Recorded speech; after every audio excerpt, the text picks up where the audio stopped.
পারে, কারণ উনি সমাজের জন্য প্রচুর কাজ করেছেন, প্রচুর।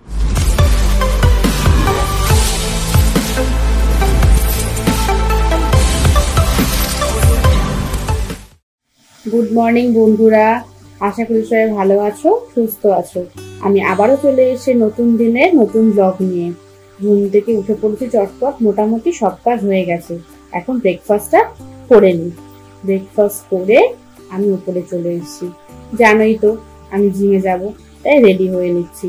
আর জিমে না প্রচন্ড গরম লাগে, এসি চলে তবুও খুব গরম লাগে, তাই আমি এইভাবে চুলটা বেনুনি করে যাই। তাহলে ঘামেও ভিজবে না, করতেও অসুবিধা হবে না।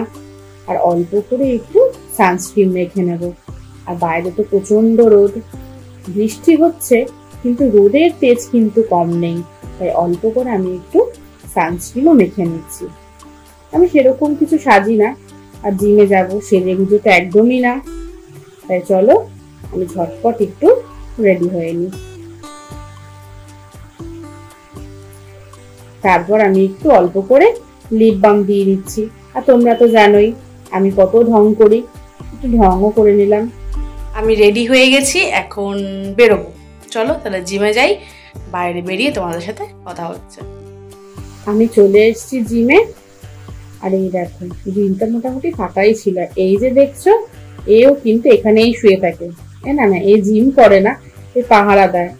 আর যেহেতু বাইরে থাকে বৃষ্টির মধ্যে, ওই জন্য জিমে দাদারা ওকে বাইরে বার করে না, ওইখানেই শুয়ে থাকে রোজ। রঘুনাথপুর, হ্যাঁ কত? 20 টাকা জানো তো বাবা।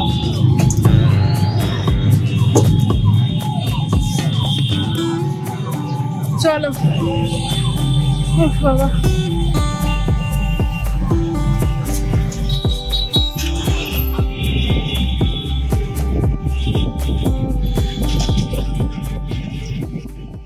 এইমাত্র বাড়ি এলাম জিম থেকে, প্রচন্ড রোদ বাইরে, পুরো ঘেমে গেছি।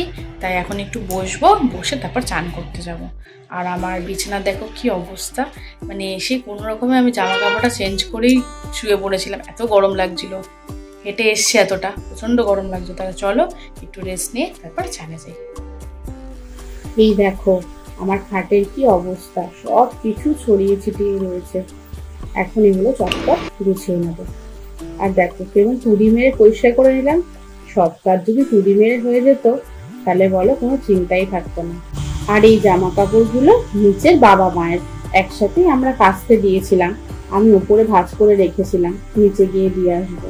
আর দেখো আমার মোটামুটি ঘর গোছানো কমপ্লিট। তাহলে চলো নিচে গিয়ে জামা কাপড়গুলো মাকে দিয়ে আসি, মা তাহলে গুছিয়ে রাখতে পারবে। নিচে এসে বসে পড়েছি লাঞ্চ নিয়ে। আর মা তো আজকে খাবে না, সোমবার, প্রত্যেক সোমবারই মা করে শ্রাবণ মাসে, তাই আমি বাবা এখন খেতে বসেছি। আর তোমাকে দাদা না দোকানে এখনো আসেনি। শুয়ে পড়েছিলাম, একটু শুয়ে ঘুমিয়ে পড়েছিলাম, উঠে থেকে 5টা বাজে। আনছে না, নিচে যাই, নিচে গিয়ে তোমাদের দাদার জন্য চা নিয়ে আসি। ও ঘুমোচ্ছে, ওকে ডেকে দিই, চলো দিয়ে চাটা দিয়ে দিই, তারপর একটু ছাড়বো।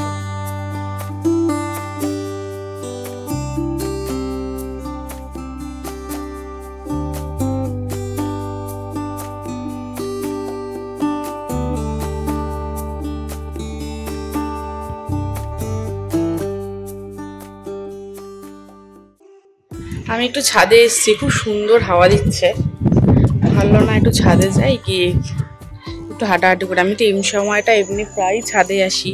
আর আজকে না আমার গাছগুলোকেও দেখা হয়নি, গাছগুলো কীরকম আছে না আছে। 2 দিন ধরে আমি উঠতে পারিনি ছাদে, ওই জন্য। আর তোমাদের সাথে আজও একটা জিনিস শেয়ার করব, সেটা হচ্ছে আজকে একটা খুবই স্মরণীয় মানুষের মৃত্যু দিবস। সেটা হচ্ছে ঈশ্বরচন্দ্র বিদ্যাসাগরের আজকে তিরোধান দিবস। 1891 সালে আজকের দিনে 29শে জুলাই উনি দেহত্যাগ করেছিলেন। আর আমরা সবাই জানি ঈশ্বরচন্দ্র বিদ্যাসাগরকে বিদ্যাসাগর উপাধিটা দেওয়া হয়েছিল ওনার পড়াশুনো সব কিছু নিয়ে, ওনার যে আন্দোলন, উনি যে এত ভালো বাংলা সংস্কৃত বলতে জানতেন, বা বাংলার যে লিপি, আদর্শ লিপি বই উনি রচয়িতা করেছিলেন, বর্ণপরিচয় রচয়িতা করেছিলেন, আখ্যান মঞ্জুরি রচয়িতা করেছিলেন, অনেক কিছু উনি বাচ্চাদের জন্য বই রচনা করেছেন। তো উনি 1839 সালে কিন্তু বিদ্যাসাগর উপাধিটা লাভ করেছিলেন। আর উনি সংস্কৃত কলেজের অধ্যাপক হিসাবেও কাজ করেছিলেন। আর আমাদের সমাজে ওনাকে সমাজ সংস্কারও বলা যেতে পারে, কারণ উনি সমাজের জন্য প্রচুর কাজ করেছেন, প্রচুর। বিধবা বিবাহ থেকে তারপরে নানা রকম শিক্ষামূলক কাজ, শিশু শিক্ষা, নারী শিক্ষা, উনি এই ধরনের কাজ করেছেন। আর উনি প্রথম আমাদের বিবাহ বিধবা আইন যেটা উনি প্রচলন করেছিলেন। তাই ভাবলাম যে আজকে সারা ফেসবুক জুড়ে এই জিনিসটাই ছিল। আর বিদ্যাসাগর সম্বন্ধে নানা রকম ছবি, উনি কোন সালে কি করেছিলেন সেই সব নিয়ে নানা ধরনের জিনিস নিয়ে ফেসবুকে আজকে অনেকে ছোট ছোট করে ছবি দিয়ে অনেকে অনেক কিছু লিখেছে। তা আমি ভাবলাম না, তাহলে আমিও ওখানে না বলে আমি সরাসরি তোমাদের সাথে আসি, যদি তোমাদেরও শেয়ার করি। আর উনি যদি না থাকতেন তাহলে হয়তো নারী শিক্ষা এতটা উঁচুতে পৌঁছাতে পারতো না। হয়তো আগেকার যুগের মতোই সেই মানসিকতাই থেকে যেত যে না, মেয়েদের পড়িয়ে লাভ নেই, মেয়েদের তো পড়ানো না পড়ানো সমান, ওদের তো বিয়েই হয়ে যাবে, ওদেরকে কেন পড়াবো। কিন্তু উনিই একমাত্র যিনি নারী শিক্ষা নিয়ে আন্দোলন করেছিলেন। তো এই জন্যই মনে করলাম যে না, তোমাদের সাথে জিনিসটা শেয়ার করি, বলি, যার জন্য আমরা এত উঁচুতে উঠতে পারছি, পড়াশুনো করতে পেরেছি। সুতরাং তার কথা যদি না বলি আজকের দিনে, তাহলে সত্যি একটা বড় অন্যায় করা। বা এনারা হচ্ছেন মানে কি বলবো, দেশের মানে কাঠামোটাকে ওনারাই তৈরি করেছেন। যদি এদের কথা না বলি তাহলে সত্যি একটা বড় মেস হয়ে যাবে। না বলাটা মানে আমরা নিজেকে কোনোদিনও ক্ষমা করতে পারবো না যে আমরা এদের কথা মনেই রাখছি না। আমরা সব কিছু মাথায় রাখছি, সব কিছু মানে এদিক ওদিক করছি, কিন্তু ঘুরতে যাচ্ছি করছি, কিন্তু এই জিনিসটার কথা কেউ মাথাতেই রাখি না। তো ওই জন্যই ভাবলাম তোমাদের সাথে একটু শেয়ার করি। যাই হোক, তাহলে চলো, আমি এখন ছাদে এসছি, একটু গাছগুলো দেখি না, গাছগুলোতে একটু জলও দিয়ে নি।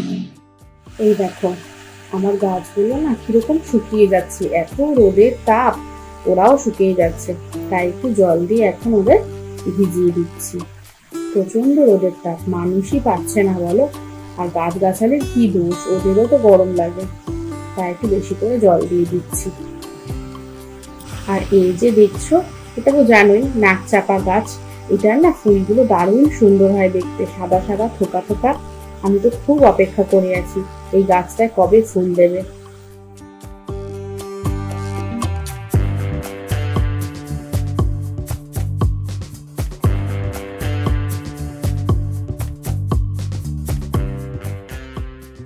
আর বেশ অনেকটা সময় ছাদে কাটিয়ে এখন সন্ধ্যা হয়ে গেছে, নিচে এসছি সন্ধ্যা দেব, তাই জানলাটাও খুলে দিচ্ছি একটু। তাহলে চলো সন্ধ্যাটা দিয়ে নি। এই যে আজকে গোপালকে দিয়েছি সন্ধ্যাবেলার ভোগে মুরগি আর জল, আর তুলসী পাতা তো দিতেই হবে। তাহলে চলো সন্ধ্যাটা চটপট দিয়ে ফেলি।